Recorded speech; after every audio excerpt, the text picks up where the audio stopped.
Que dire sur ce sujet-là?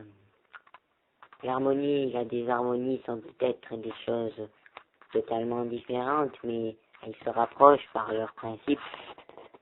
Avec le principe de l'harmonie ordonnée,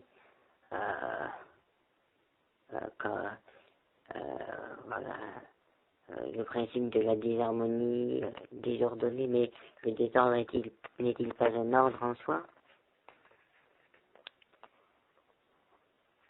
Que cela nous fait revenir à la valorisation de la désharmonie.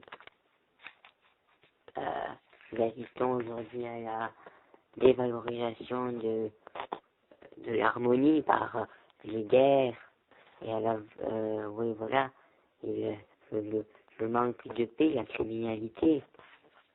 Tout cela est dû certainement à une désharmonie des principes fondamentaux tels que respecter respecter les autres.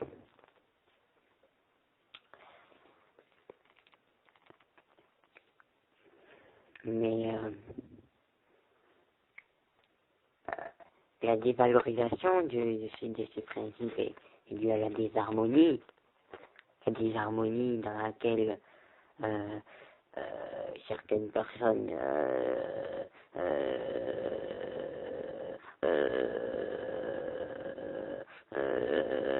voilà.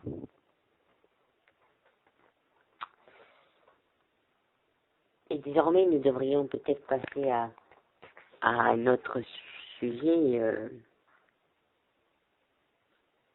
un sujet très important également d'ailleurs, très en rapport avec celui que nous venons d'aborder.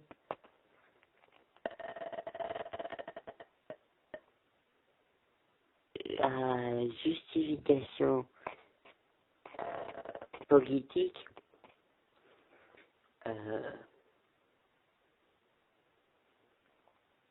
de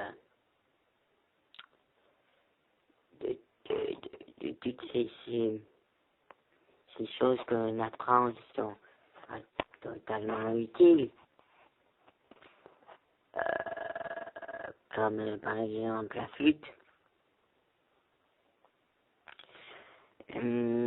Je dis la flûte pourquoi? Parce que il y a une expression française qu'on a beaucoup remplacée par les mots mince, etc. qui est flûte. Et pourquoi utilisons ce mot? C'est parce que la flûte a toujours été dépréciée. Pourtant, sa valeur est inestimable. Nous disons par exemple flûte de Pan. Pan était un dieu.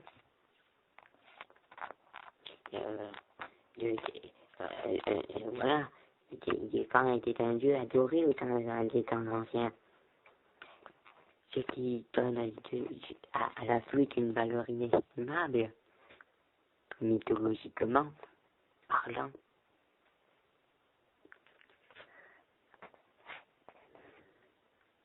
Mais dans ce cas, pourquoi la haine de la flûte?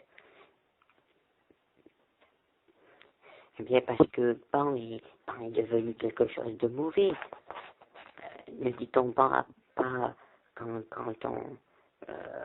on tue quelqu'un avec un revolver, n'entend-on pas le bruit, n'entend pas le bruit Pan? Pan, Pan. Oui. Pan est devenu un synonyme de mort. Alors, la flûte, elle ravive ces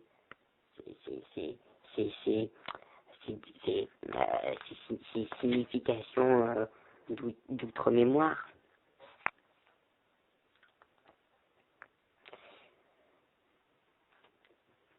Voilà, nous terminerai sur une phrase très, très importante, très intelligemment pensée. Je ne sais plus quel est l'auteur d'ailleurs. Alors cette phrase, je vous prierai de faire silence pour l'écouter. Et est tellement...